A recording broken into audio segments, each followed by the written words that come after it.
El 21 de mayo ha ocurrido una cosa muy importante en Chiclayo. El fiscal Juan Carrasco, el fiscal que lucha contra el crimen organizado en Lambayeque, ha solicitado 26 años de prisión contra Edwin Oviedo y otras personas implicadas, según el fiscal, en el asesinato de Manuel Rimarachín. ¿Quién era Manuel Rimarachín?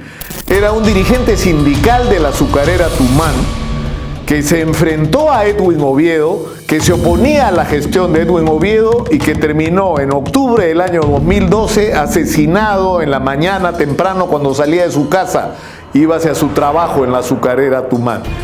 Y esta historia es una historia que se ha extendido de una manera grosera y que ha estado llena de dificultades en el camino y que tienen que ver con el enorme poder que Edwin Oviedo ha ejercido para impedir que la justicia lo alcance. Y por eso es importante revisar qué es lo que pasó. Es decir, había una crisis muy grande en las azucareras y sería muy largo explicar el origen, es decir, la reforma agraria de Velasco, lo mal que se manejó el tema de las cooperativas, la falta de tecnología, la corrupción en la que se vieron involucrados muchos de los conductores de la cooperativa. Lo cierto es que las cooperativas azucareras y lo que quedó de ellas luego estaban en una situación lamentable. Y en ese contexto aparece Edwin Oviedo, representante del Grupo Oviedo, diciendo: yo soy la salvación. Era supuestamente un exitoso empresario cusqueño que tenía una cadena de distribución muy importante. Pero es increíble porque Edwin Oviedo entra por la ventana a Tumán. Es decir, como la azucarera tenía un montón de deudas, lo que hace Oviedo es comprarle la creencia o la deuda a una empresa de transportistas, y logra que, siendo el dueño de esa deuda, una jueza le entregue la administración de la empresa Tumán para cobrarse la deuda. Que era algo insólito, ¿no? O sea, ¿cómo te va? O sea, te deben plata, entonces te entrega la administración. Hay procedimientos para eso que simplemente se festinaron. El señor entró de esa manera, pero entró en gran medida, y esto fue posible, porque la gente en Tumán se ilusionó con él. Es decir, que él podía ser la alternativa y la solución, y nunca imaginaron lo que iba a significar para ellos, la tragedia en sus vidas que iba a significar el apellido Oviedo. Porque lo que ocurrió es que Oviedo no solo se cobró la deuda que había pagado, y había pagado muchísimo menos del valor real de la creencia, sino que además creó un sistema donde la empresa azucarera, que no recibía ninguna inversión real en mejoramiento de su capacidad productiva y su tecnología, le vendía el azúcar a otra empresa, que era el señor Oviedo, donde se hacía la utilidad.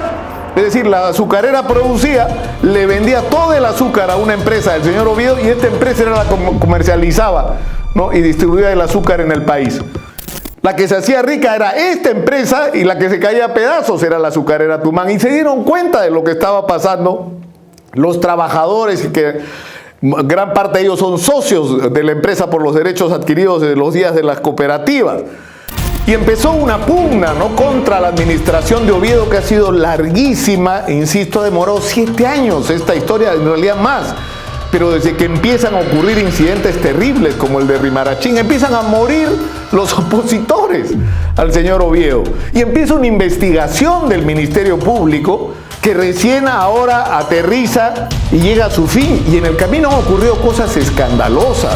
¿Por qué? Porque el señor Edwin Oviedo se asoció a lo que ahora es Fuerza Popular, es decir, se pegó al fujimorismo, fue benefactor del fujimorismo, estuvo estrechamente ligado a los hermanos Becerril, en particular a Héctor Becerril, que ha sido funcionario del Grupo Oviedo y que fue puesto en el Congreso por el Grupo Oviedo para defender sus intereses.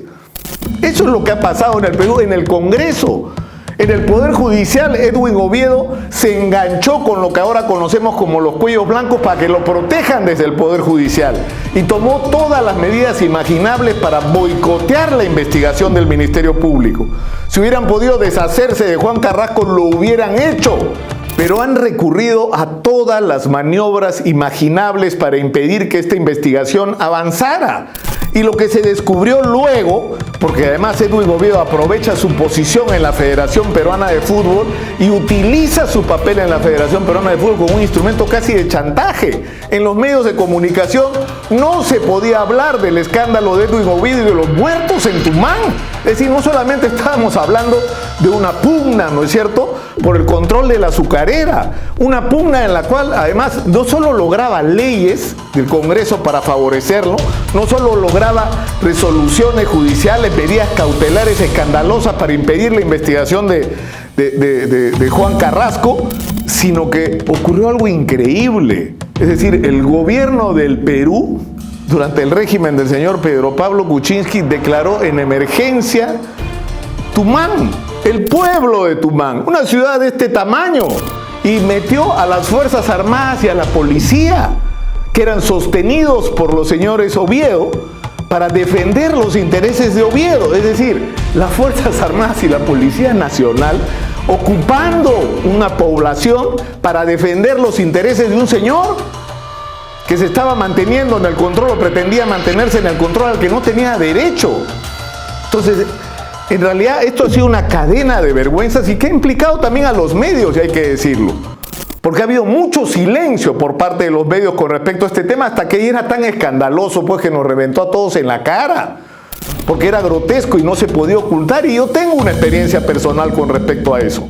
Cuando Juan Carrasco acusó por primera vez al señor Oviedo, por primera vez, de estar implicado en los crímenes y de ser el autor intelectual, porque se había descubierto que había campos de tiro y entrenamiento, habían armas en manos de los guardaespaldas y el grupo llamado los Guachiturros, que era así como se llamaban los Guachiturros de Tumán, un grupo de matones que eran parte, ¿no?, de la empresa contratada por el señor Oviedo, que eran sostenidos por el señor Oviedo, que eran armados por el señor Oviedo, que eran entrenados en campos dentro de Tumán por el señor Oviedo, y que por supuesto actuaban bajo órdenes o con conocimiento del señor Oviedo.